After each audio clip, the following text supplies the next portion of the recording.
Roberto Bolaño lo aveva scritto: l'America Latina è stata il manicomio d'Europa come gli Stati Uniti ne sono stati la fabbrica. La fabbrica ora è in mano ai caposquadra e i matti evasi dal manicomio sono la manodopera.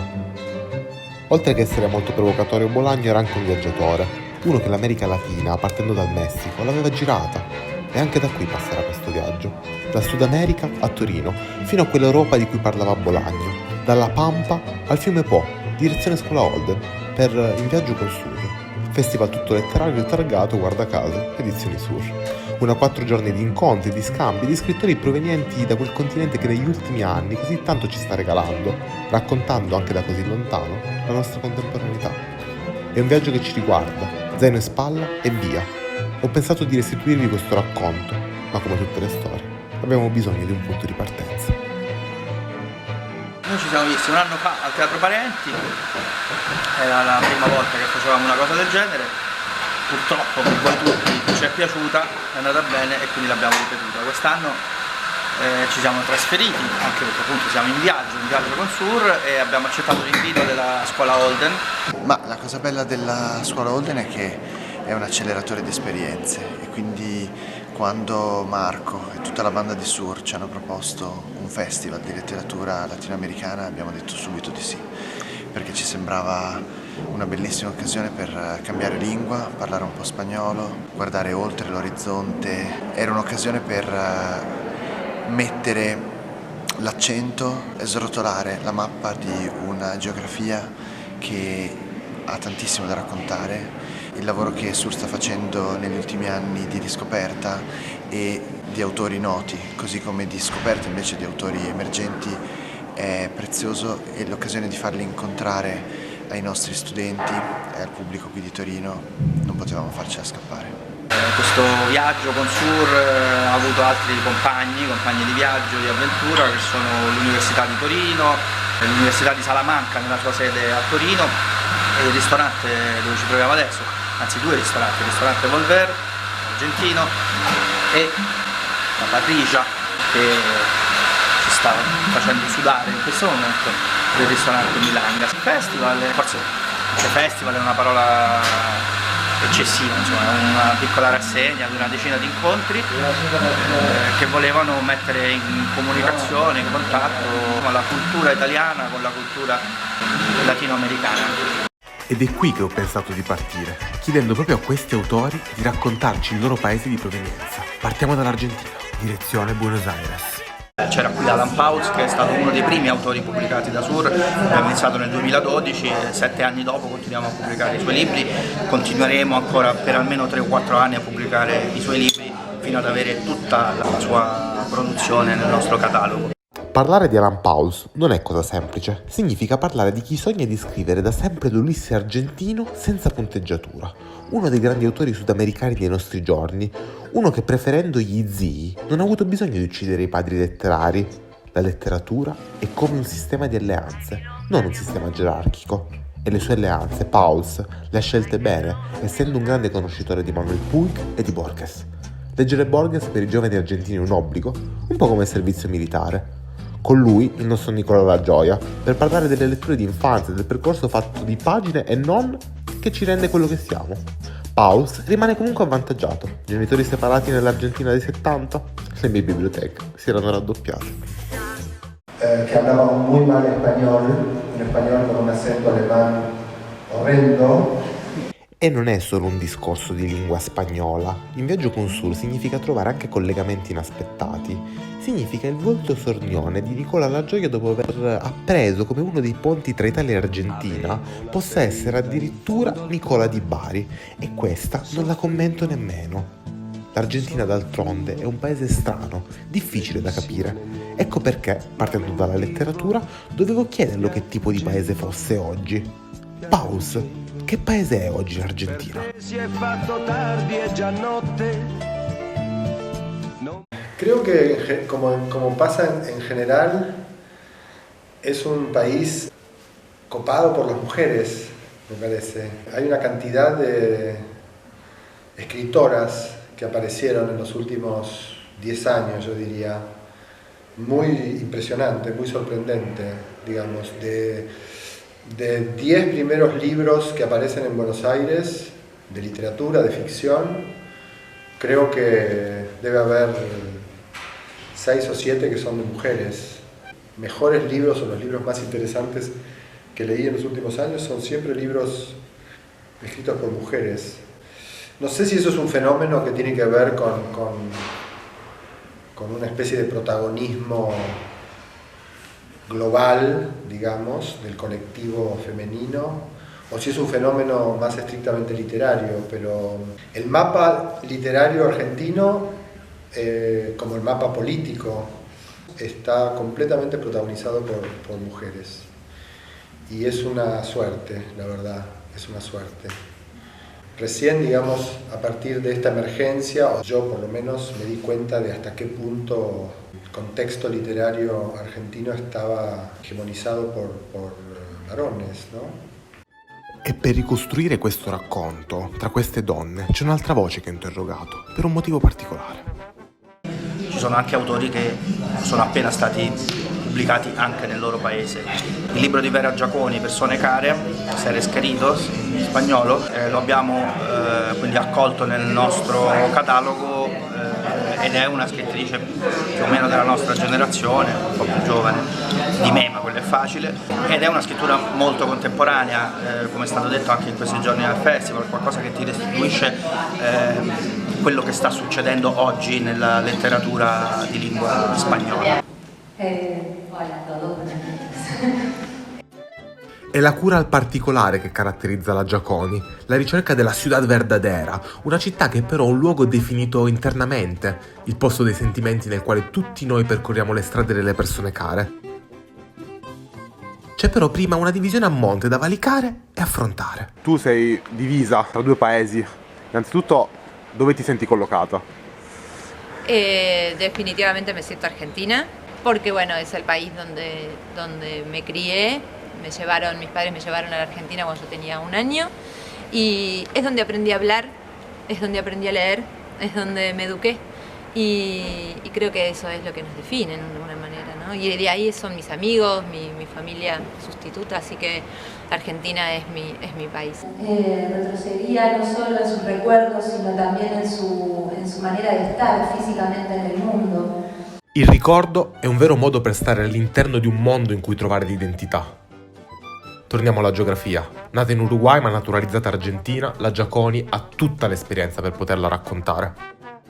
Es un país riquísimo, es un país muy diverso y es un país con padres y madres muy fuertes como Borges, Silvina Ocampo, Bioy Casares, etc.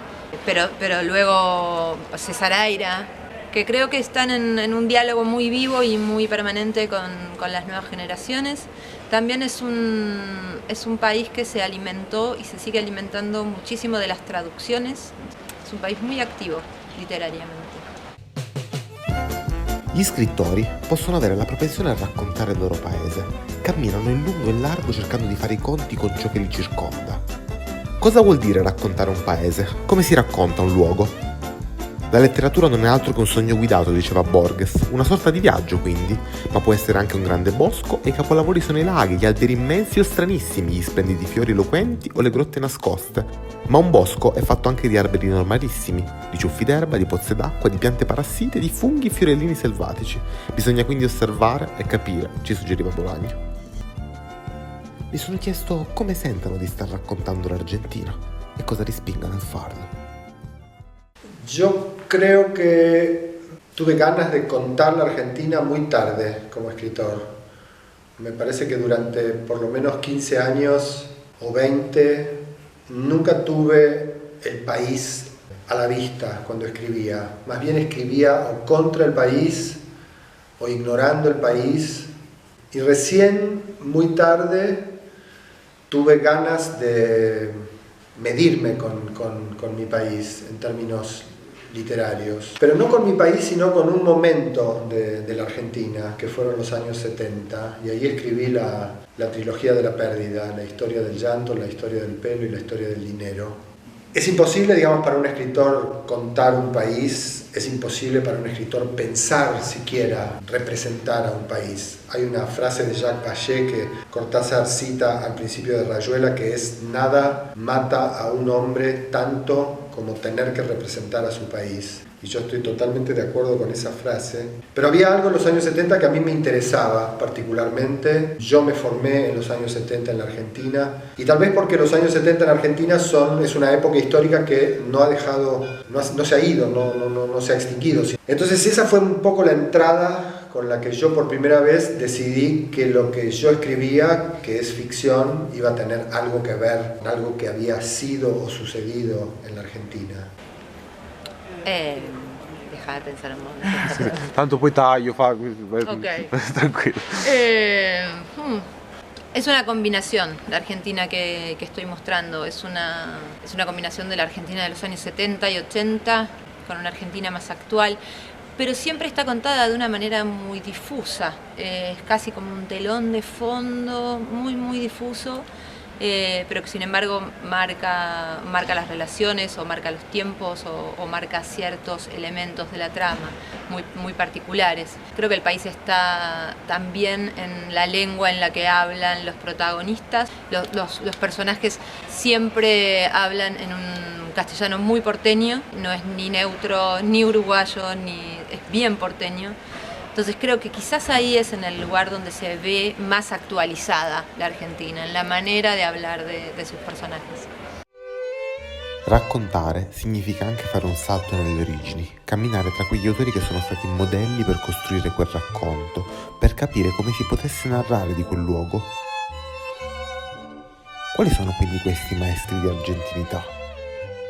En el siglo XIX creo que hablaría del Facundo de Sarmiento, que es un libro sobre el gran problema de la Argentina del siglo XIX, que es la civilización contra la barbarie. Hablaría de Una excursión a los indios Ranqueles, de Lucio Mansilla, que es para mí quizás uno de los mejores, si no el mejor libro de la historia de la literatura argentina, que es una crónica periodística de una expedición que hace el general Mansilla con 14 personas en su comitiva a negociar un acuerdo de paz con los indios Ranqueles, y es, yo diría, como una especie de modelo originario de todas las novelas más interesantes que produjo la literatura argentina del siglo XX. Después hablaría de Roberto Arlt, un escritor argentino de la primera mitad del siglo XX, sobre todo Los Siete Locos y Los Lanzallamas, una novela sobre conspiraciones, complot, delito y política, escrita en una lengua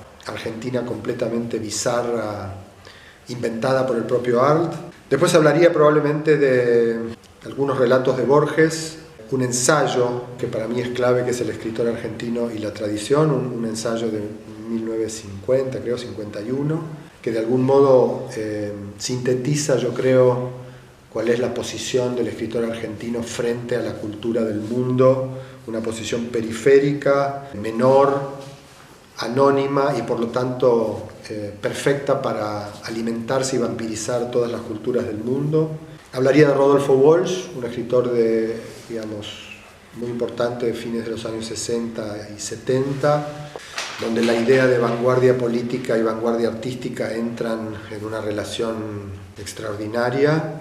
Hablaría de un texto muy muy breve de un escritor, Osvaldo Lamborghini, que se llama El Fjord, que es una especie de orgía de sexo y violencia política. Hablaría de Manuel Puig, un escritor decisivo entre los 60 y los 90 en Argentina, y hablaría de Ricardo Piglia, que creo que Respiración Artificial es el mejor libro que se escribió sobre la dictadura de 1976-1983 en la Argentina, y un libro del cual salen prácticamente todas las ideas sobre la sociedad argentina y sobre la cultura que después funcionaron y circularon en la sociedad argentina en los siguientes 30 años, yo diría. Pensando en la Argentina más actual, pienso por ejemplo en un autor como Martín Reichmann, que reflejó muy fuertemente la Buenos Aires. Es que ahí hay una cuestión, ¿no? Es muy difícil hablar de la Argentina, es un país muy diverso. creo que más bien puedo hablar de Buenos Aires, de cuáles son los autores que lograron reflejar o que para mí fueron importantes en la manera de reflejar Buenos Aires. Martín Reckman fue para mí muy fuerte y me enseñó mucho sobre cómo pensar una geografía y una lengua en el reflejo de los años 90, principios del 2000. Luego en la Buenos Aires más histórica, antes que en Borges pienso en Roberto Art, que mostraba la ciudad de una manera muy viva, muy sucia y muy cambiante. Realmente pienso también en César Aira, donde no solo trabajó la ciudad, sino que se refiere a veces en toda una serie de sus novelas a un barrio específico de la ciudad, que es el barrio de Flores, donde contando ese barrio con ese nivel de detalle y de naturalidad, termina contando muy bien a los argentinos y especialmente a los porteños. Ma torniamo in Uruguay. Abbiamo una camera da dover visitare. Da un letto ci aspetta uno degli scrittori più importanti dello scorso secolo, perché i viaggi vanno fatti anche nel passato e possono essere fatti anche da un letto. Juan Carlos Onetti è stato uno scrittore sicuramente atipico, ancora poco conosciuto in Italia, dove il suo nome cominciò a girare grazie a un certo Vittorio Tondelli. Onetti rilasciava interviste solo dal suo letto, era un uomo assai strano e si sposò addirittura 4 volte, sempre da quel letto, Il suo sguardo è stato fondamentale per tanti motivi, così come il suo viaggio, sempre in direzione dell'altro, degli ultimi. Questa Santa Maria, che ha anche naturalmente Montevideo, dove le persone sovente perdono tutto in un attimo, e però la loro sconfitta viene da molto prima, perché hanno sbagliato tutto fin dall'inizio, perché non ne hanno mai azzeccata una, perché hanno creduto che la città desse loro tutto e gratis, e invece bisognava sempre avere delle precauzioni molto precise, ed è quello che Onetti racconta magistralmente. Rapito dalla giunta militare nel 74, in realtà Onetti viaggiò e si stabilì a Madrid, lo stesso luogo nel quale morì, ma i suoi viaggi erano soprattutto immaginazione.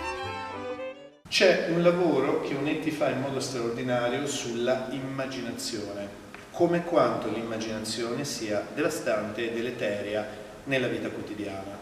È una partita a scacchi, naturalmente, in cui ciò che accade è ciò che le persone hanno preparato da se stesse, ma che mai e poi mai vorrebbero ammettere di averlo fatto, naturalmente.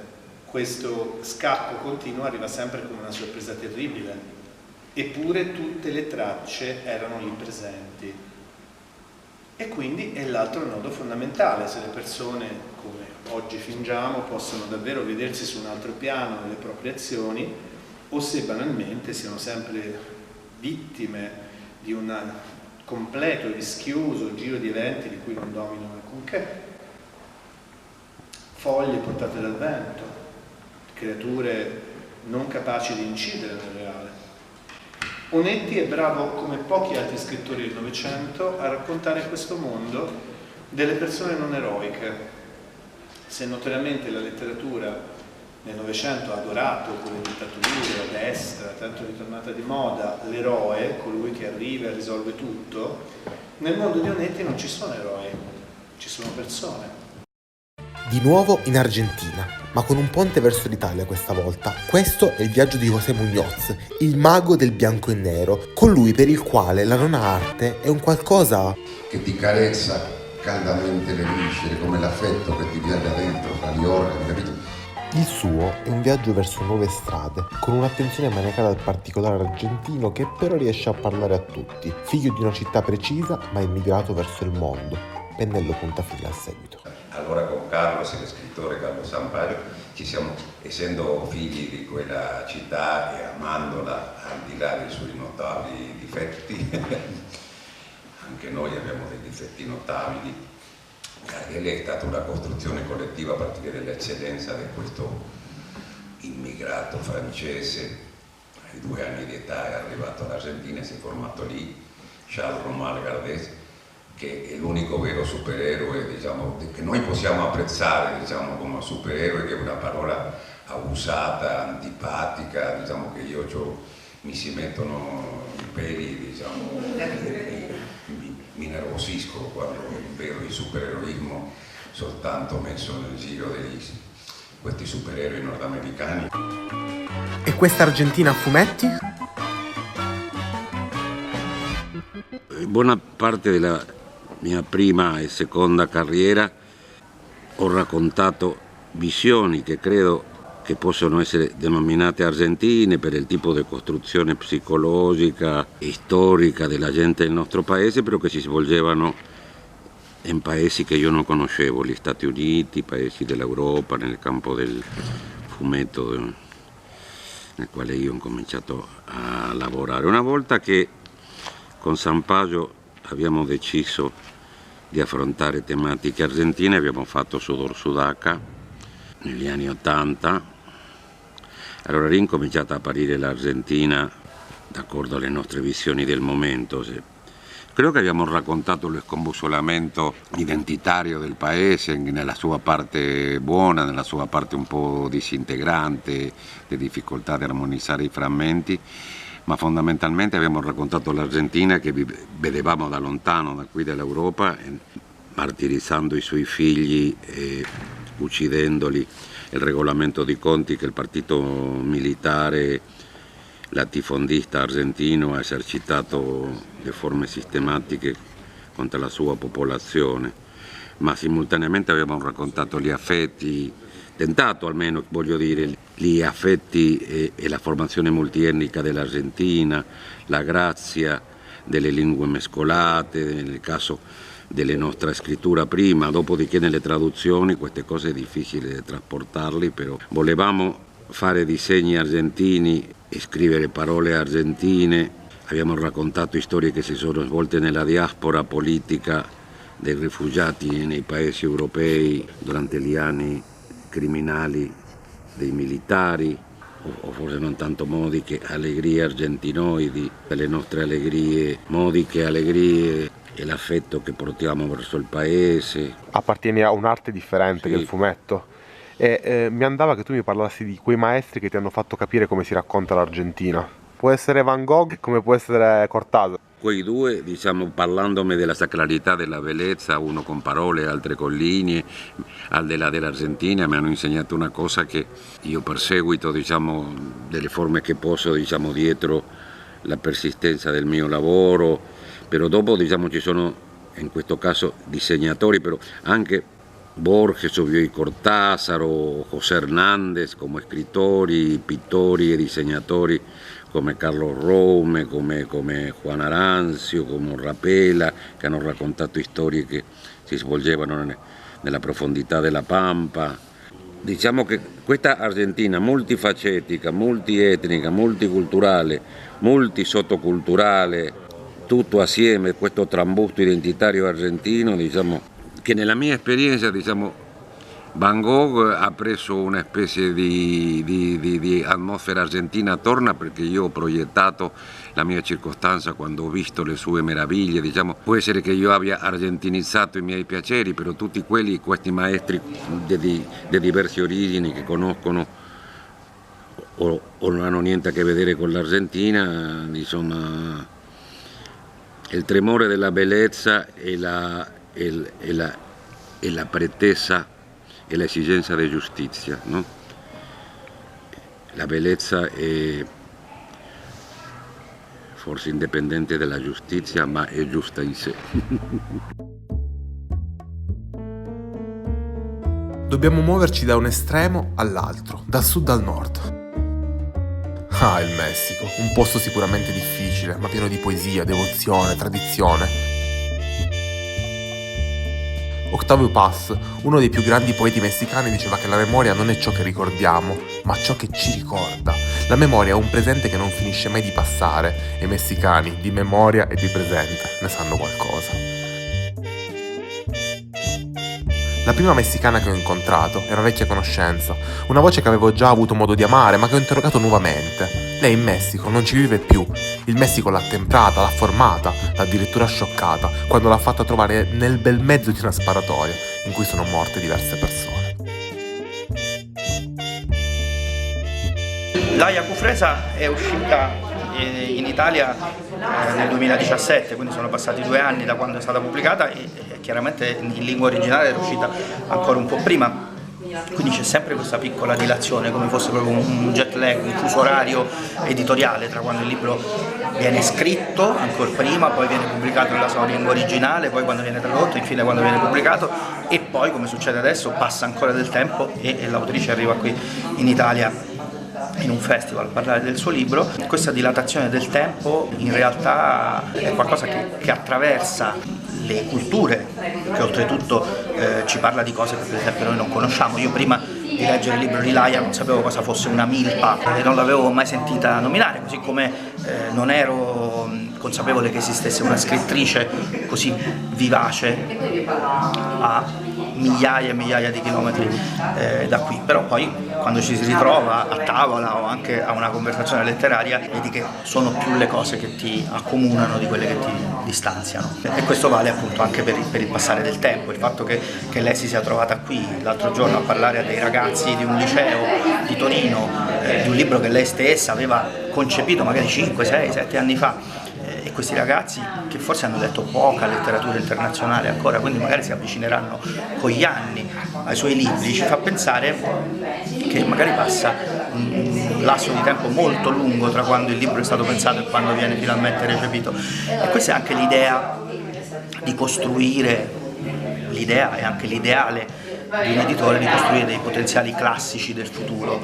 Ci auguriamo ovviamente in ogni caso, in ogni singolo caso di scrittore che noi pubblichiamo, che siano oggi degli autori a noi contemporanei, ma che magari resteranno negli anni, nei decenni a venire. Ecco, questo è umano. Noi ci affacciamo su questo complesso in cui vivono 4 nuclei, anche se non sono esattamente nuclei familiari. Dall'umami al Messico per continuare il nostro viaggio. Giusto 2 domande facili. La más simple. Che la Jufresa ci racconti il suo Messico. Es un gran cliché hablar de México como un país muy contradictorio, pero es que es un país muy contradictorio. Y tiene muchas cosas que me doy cuenta ahora que llevo muchos años fuera de México, que la gente no se espera. O sea, por ejemplo, es un país increíblemente cosmopolita. La gente tiene una relación con el inglés, porque en otros países de Sudamérica hablan inglés en las clases medias que fueron a la escuela y aprendieron inglés, mientras que en México hay una migración constante, ida y vuelta. Esta cosa que abre la cabeza a hablar otros idiomas, mucha gente la tiene en México, en todas las clases sociales. Y creo que eso que yo llamo cosmopolita, pero que podrías llamar simplemente riqueza cultural, creo que está muy presente en la literatura hoy de México. Creo que hasta hace un par de generaciones los escritores leían lo mismo.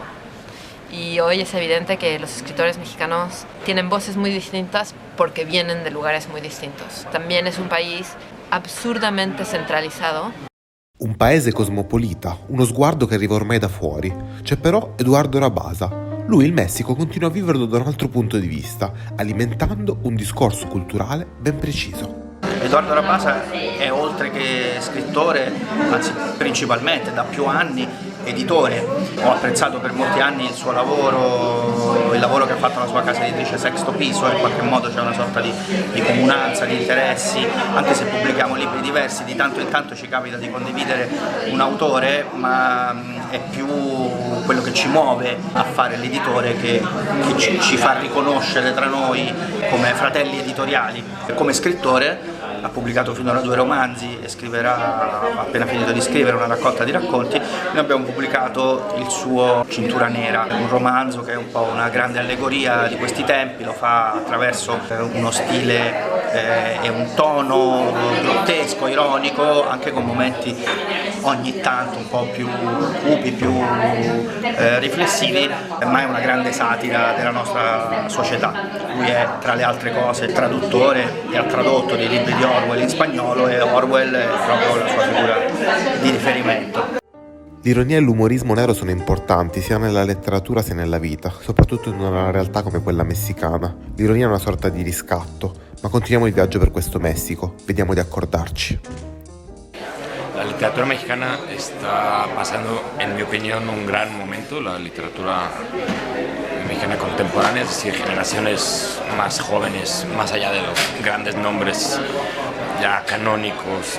En parte, desgraciadamente, creo que se debe al momento tan complicado, convulso que está viviendo el país con esta cuestión de la violencia en las artes y en la literatura. Está teniendo un efecto, pues insisto, desgraciadamente, pero positivo, donde, pues no sé, la gente está tratando de preguntar qué es lo que está pasando, tratando de comprender quizá esta realidad, pero creo que se está produciendo obras literarias, ni siquiera necesariamente políticas, pero sí muy vivas, muy fuertes, producto de esta época tan convulsa. No sé, gente como Valeria Luiselli, Fernanda Melchor, Emiliano Monge, Carlos Velázquez, Luis Felipe Fabra, no sé, creo que es un momento de una gran explosión de la letteratura mexicana.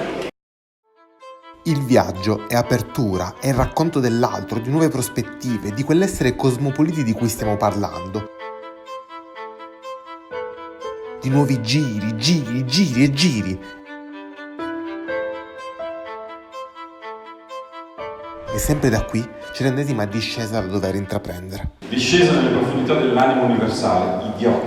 Nessuno ci ha capito niente. Al momento della pubblicazione ha dovuto scegliere il suo nome d'arte. Ma chi sarebbe mai venuto in mente di sprecare un cognome come von Schausen? Morte ad Alejandres, viva von Schausen! Che cos'ha da ridere? Piccola ignorante! Un giorno racconterà ai suoi nipoti che ha avuto l'opportunità di registrare il caso di Martin von Schausen. E per tutto il libro questo von Schausen, che poi cambia di nuovo nome, torna con la sua vicenda, eccetera. E tra tutti questi giri, questi autori ormai canonici, come staranno raccontando questo paese? Ma voi lo state raccontando il Messico? Sí, absolutamente.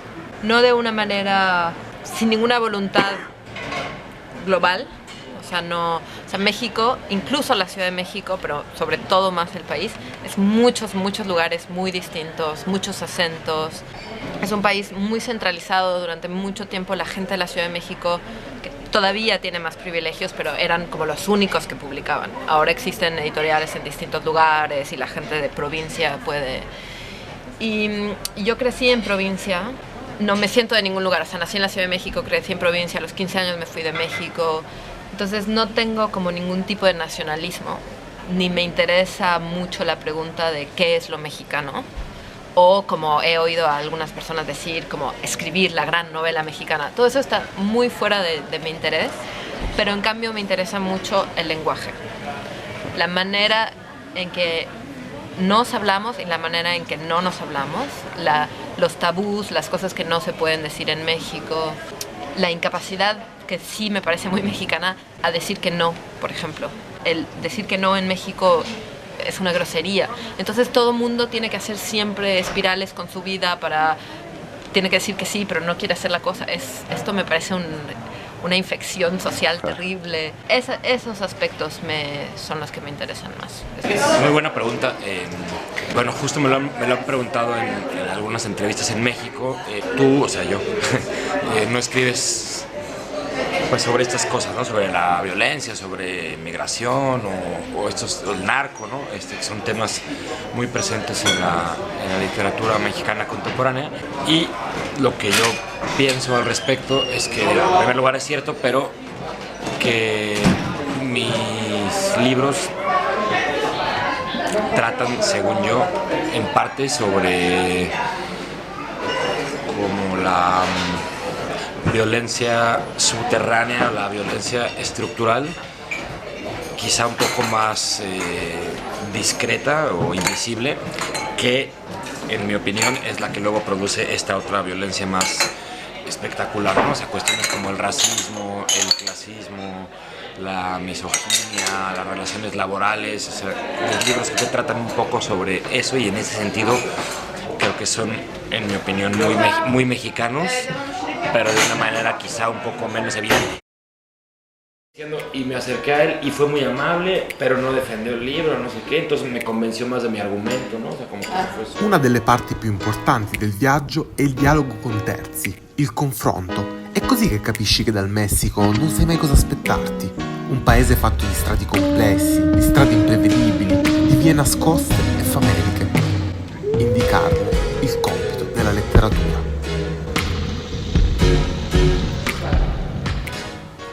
Luz cumple 3 años de muerta. Mamá se arregla, se suelta el pelo, pero está de malas.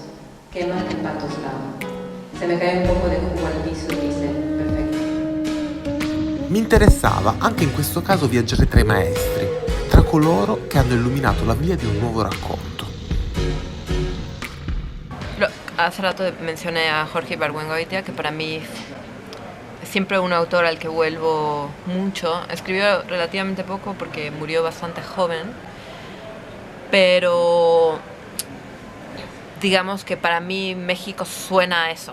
Y esto es totalmente falso porque México no suena en ninguna escritura, o sea, ninguna escritura reproduce realmente la lengua oral, pero digamos que la manera en que él logra destilar no tanto las palabras, sino las actitudes, sobre todo frente a cosas como la corrupción, que está totalmente inmersa en cómo hacemos todo en México, ¿no? Hay un escritor que se llama David Toscana, que también uno de sus libros, es que no me acuerdo cómo se llama, Santa María del Circo, creo. Eso fue un libro que a mí me gustó. Por supuesto, Rulfo, o sea, es imposible no mencionarlo porque me impactó mucho, muy temprano. Hay una escritora que me parece que se lee relativamente poco, también escribió un solo libro y es brillante, que se llama Nelly Campobello. ¿Qué más? Fabio Moravito fue muy importante para mí en una búsqueda del lenguaje, de un español que no es el tradicional, pero es muy propio. Más jóvenes, Canción de cuna de Julián Herbert, por ejemplo, fue un libro que me impactó. No sé, como que en general no me pregunto mucho de dónde viene alguien antes de leerlo, ¿no? Pero creo que sin duda es como leer a alguien que conoces, es difícil un poco separarlo y es así un poco a veces leer los libros de tu país, como sientes muchas cosas como que son muy familiares y que son ecos que probablemente no tendría otro lector, entonces a lo mejor estás juzgando más de lo necesario, ¿no? Pues mira, casi todos los escritores mexicanos o escritoras a los que se les hace esa pregunta, la respuesta universal es Juan Rulfo, ¿no? Todo el mundo, Rulfo, y a mí Rulfo me parece maravilloso, pero la verdad no lo puedo citar como una influencia o un modelo, quizá justamente por lo maravilloso que es decir, no me imaginaría ni siquiera intentar escribir algo al estilo de Rulfo, porque realmente es así como una especie de poesía en movimiento. Más bien para mí, un escritor que ha resultado más importante de alguna manera es Sergio Pitol, que me parece un escritor maravilloso, muy atípico para mí de la literatura mexicana, porque en general, y eso es una generalización y quiero ser cuidadoso al respecto, pero en general me parece que a veces la literatura mexicana tiende a ser un poco pomposa o grandilocuente, ¿no? O sea, escritores como Carlos Fuentes o el mismo Octavio Paz, por muy buenos que hayan sido, de pronto a mí me queda la impresión de que están como queriendo, no sé, como transmitir una visión incluso un poco grandilocuente del país. Y en cambio Pitol a mí me resulta muy desenfadado, creo que tiene un manejo del humor que es muy raro en la literatura mexicana, o sea, casi nadie se atreve con el humor en la literatura mexicana y Pitol lo hace maravillosamente, habla de caca, ¿no? de cuestiones como vulgares, que parecerían vulgares de alguna manera, y lo hace de una manera magistral y tiene un grandísimo oído, en mi opinión, para el diálogo, o sea, registra el diálogo de una manera muy realista en el buen sentido, entonces para mí Pitol ha sido muy importante. Ya, me callo. No es para eso, es para el ruido. Para volver a ver los capítulos de ese reality, porque es verdad que yo me obsesioné con ese reality No tengo ni idea de por qué, porque no lo daban en la televisión argentina, no estaba ni en Netflix ni en ninguna. Había que buscar capítulo por capítulo de cada temporada en YouTube, en una calidad espantosa, pero por algún motivo a mí me obsesionó ese reality y vi todas las temporadas. De hecho se sigue dando y el año... Sono le visioni di svariati autori che si incontrano, sono libri che si parlano, il racconto che arriva dall'altra parte del mondo e che sentiamo comunque nostro. Come Onetti viaggiava dal suo letto, noi possiamo viaggiare anche tra quelle pagine per far nascere nuove idee, accoglierle, cambiarle, modellarle. Credo che per un editore, nel momento in cui organizza un incontro, una rassegna, un festival come questo, sia importante dare l'idea del catalogo. Il lettore che si imbatte in un singolo libro non necessariamente conosce il resto che la casa editrice ha pubblicato prima o pubblicherà dopo, quindi questi momenti servono anche a tracciare un percorso, è un po' come il giochino della settimana enigmistica, unire i puntini, esce fuori una figura completa, in questo caso la figura completa, se vogliamo, per quel che può significare, è proprio la figura dell'editore, cioè che cosa la casa editrice vuol proporre, e quindi avere qui degli autori pubblicati in momenti diversi, libri scritti in epoche diverse, che vengono da culture diverse, a questo momento unificante che sono stati questi giorni, è un luogo unificante, se vogliamo, che è la casa editrice Sur. Poi ci sono stati scambi culturali di vario genere, appunto non solo la milanga, che è appunto la versione argentina della cotoletta milanese, un po' come Carlos Gardel, tutti si contendono la paternità, adesso questa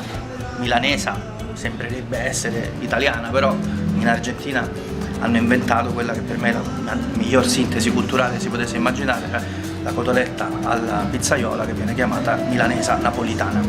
E quindi siamo venuti qui, abbiamo appena finito un lauto pranzo per festeggiare la fine del festival. Mi vedete affranto, distrutto, anche se sono stati 4 giorni di divertenti, incontri, dialoghi. C'è sempre dietro un po' la macchina organizzativa, adesso abbiamo appena messo sul taxi, sul treno, sugli aerei gli ultimi autori che dovevano partire.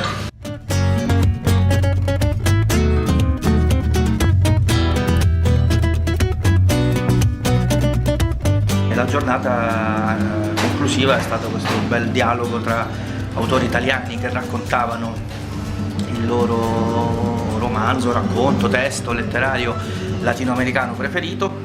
Quindi da Marco Rossari che ha parlato del Bacio della donna ragno di Manuel Puig, a Martino Gozzi che ha parlato di un racconto di Bolagno, a Francesca Manfredi che ha parlato di 2 racconti di José Emilio Pacheco, messicano, Emiliano Potti che ha parlato di Cortázar, e per gli autori internazionali invece Alan Pauls quest'anno ha dovuto lasciarci prima perché era atteso a Zurigo, ma l'anno scorso ci aveva parlato del suo scrittore italiano preferito, cioè Nanni Moretti, e quindi ci ha lasciato con questo, ci ha dato il via, ci ha dato il là, e gli scrittori che invece erano ancora qui oggi sono stati Edoardo Rabasa che ha parlato di Claudio Magris, José Muñoz che ha parlato del Partigiano Johnny di Fenoglio, Laia Cufresa che ci ha parlato di Lessico familiare di Natalia Ginsburg, che peraltro era stato scelto lo scorso anno anche da Federico Falco se non sbaglio, Vera Giaconi che ci ha parlato di uno scrittore anche qui un po' come Gardel, un po' come la cotoletta, non si capisce bene quale sia la sua paternità o la sua patria, che è Wilcock, Rodolfo Wilcock, che in realtà è proprio un ponte tra la cultura italiana e la cultura argentina. Il viaggio, però, è anche confine.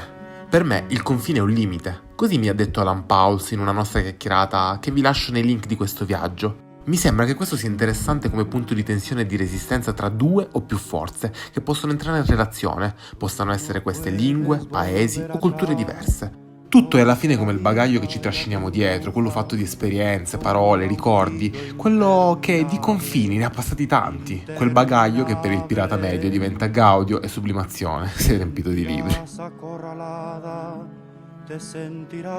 Solo in questo senso la frontiera diventa un luogo produttivo dal punto di vista culturale. Deve essere un luogo di mescolanza, di contagio, di conflitto, altrimenti non mi interessa. Così si trasforma in un qualcosa di fertile, in uno spazio culturale e politico.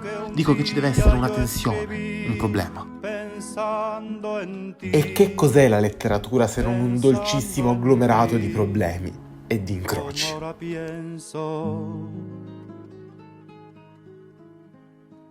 La vida es bella, ya verás, como a pesar de los pesares, tendrás amigos, tendrás amor, tendrás amigos. Un hombre solo, una mujer, así tomados de uno Sta en tutto uno, nelle scelte. son como polvo, no son E da Torino a nada, Sud America una scelta giusta rimane sempre bella come la luna piena o una poesia di Neruda. Entonces siempre acuérdate de lo que un día yo escribí. Le scelte per l'appunto, quelle importanti davanti alle grandi domande. Il mio scrittore latinoamericano preferito lo porto indosso ed è lui, è il Diego. Eccoci arrivati alla fine, un grazie a tutti quelli che avranno percorso integralmente questo viaggio. Se vi è piaciuto il video, pollice su, condividete, commentate, fatemi sapere cosa ne pensate. Un grande ringraziamento va agli amici di Edizioni Sur che come sempre vi fanno spremere e torturare i loro autori con le mie domande marzulliane, ma il grazie più grande va come sempre alla mia voce spagnola che è Giulia Zavagna. Per quanto invece riguarda questo video, i sottotitoli e tutte le sbavature, mi assumo personalmente ogni responsabilità. Come sempre ci vediamo alla prossima e nos vemos.